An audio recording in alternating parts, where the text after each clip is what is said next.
Hello, welcome to my photo studio and to ProPhotoLife.com.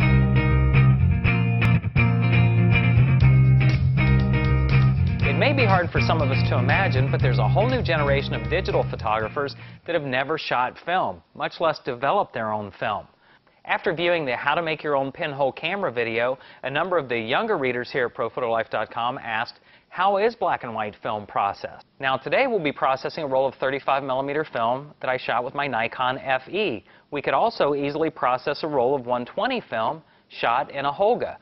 Now the first thing to understand is that the film has to be placed into a light, tight container for developing to take place. This is a stainless steel tank, and we'll be putting the film onto a stainless steel reel to carry that development out. Now you can also get plastic tanks and plastic reels. This is just what I happen to have. This is the old school method. Some people find the plastic easier to load, but there are some downsides. If the plastic is wet, it can jam the film.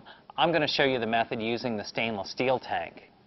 Once our film's in the tank, we're ready for the developing process. And the developing process consists of these chemical steps. The very first step is pouring in the developer to develop the image. The very next step is, after a predetermined amount of time based on the temperature of the developer, we pour in a stop bath, which stops the development action from happening. The very next step is a fixer that fixes the image and makes it permanent so that it's no longer sensitive to light and it will last. After the fixer, we do a wash series that clears the film from all of these different chemical agents. After the wash, we then use PhotoFlow. It's a Kodak branded product, and it lets the film dry without getting spots on it. So it's this series of 4 chemical steps with a rinse here right toward the end. Now to get the film into the tank, you can either go into a completely dark room, your bathroom, a closet, something like that'll work. Do that at night. Put towels around the perimeter of the door just to block any other light from coming in. If you're in a completely light, tight place, you can carry out this process of getting the film out of the canister and into the tank. You can also use a thing called a changing bag. And the changing bag has a zipper, and it's perfectly light tight, and it allows you to put all of these elements inside of it. Once inside, you zipper it shut, and then your arms go into the armholes, and you can carry out the complete procedure in the middle of the day. Now once again, this entire procedure has to be done in the darkness.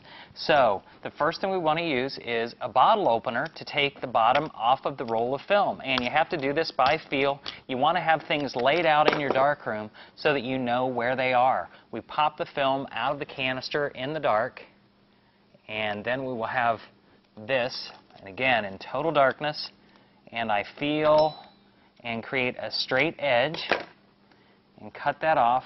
Then I grab for one of my reels. Now on this reel, I know by feel, I'm moving it around, this edge of film needs to be tucked into the reel, and it's very obvious once you have the reel where that goes. Then the film is dropped out of your hand, and just by feel, I guide it onto this reel. Another thing I like to do is I like to take the film like this and feed it into the reel. And that can be done in total darkness. I'm pushing it into the reel. It's going in there very smoothly. If it wasn't loading properly, it would bunch up, it would stop the reel from rolling. So this is a method that I kind of like. Okay, once I've reached the end, by feel, I need to clip that end off. There we go. And I then drop this into the stainless steel tank. And because I'm just developing one roll of film, and this is a 2-reel tank, I'll drop the other roll on top, and then I put the lid on the whole thing. So I'm going to start this process by pouring my developer into this clean beaker. Once the developer is in the beaker, I will take my thermometer and find out what the temperature is. The development part of the process is the most time dependent, so we want to be as accurate as possible. Inside the film box that the film came packaged in, there's going to be a chart that's going to tell you for what temperature you get, how long the development time should be. We're at 68 degrees here, so the inside of the box tells me I want to develop for 7.5 minutes. Pouring the chemicals in is a very important part of this process. We take off the very top lid, and we have our light tight baffle there, and we then pour the chemicals in through the opening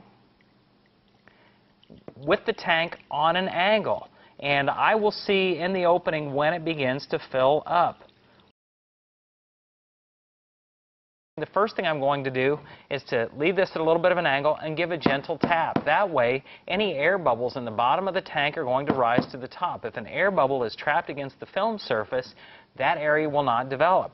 Then I put the lid on, press it firmly, and now we need to agitate for 5 seconds.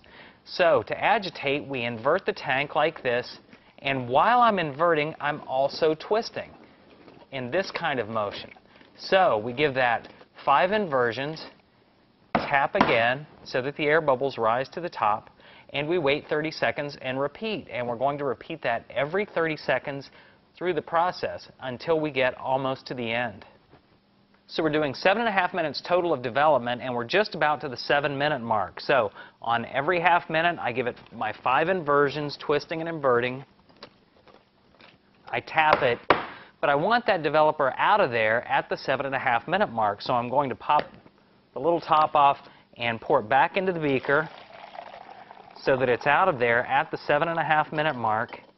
And then at that time, I'm going to pour in my stop bath to stop the development action. And it goes in just the same way as the developer did. And I should be doing this near a sink, but for the sake of illustration, I hope you understand. And we pour that in. We give it a couple of little taps. And then I'm going to invert that, and I'm just going to go about 30 seconds with this.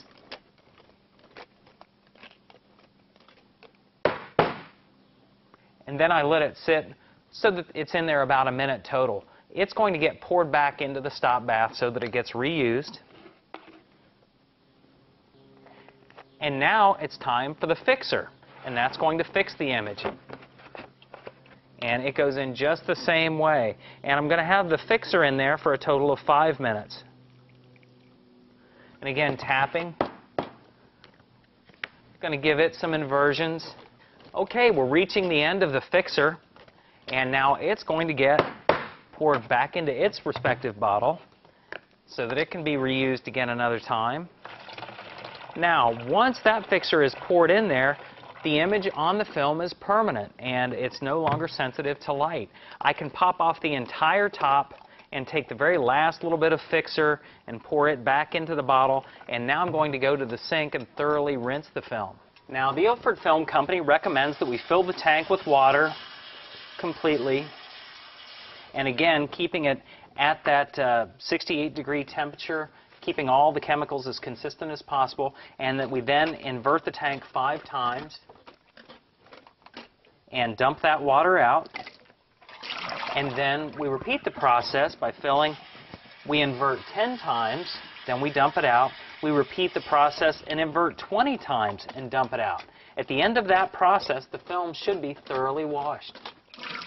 Now, with our film thoroughly washed, I'm going to take out the top reel and I'm going to pour in the PhotoFlow product, the product that keeps the film from spotting. And I'm going to agitate gently and just let that sit for 30 seconds or so. And I'll just give it a little bit of agitation. Then that will get poured back into the bottle and saved.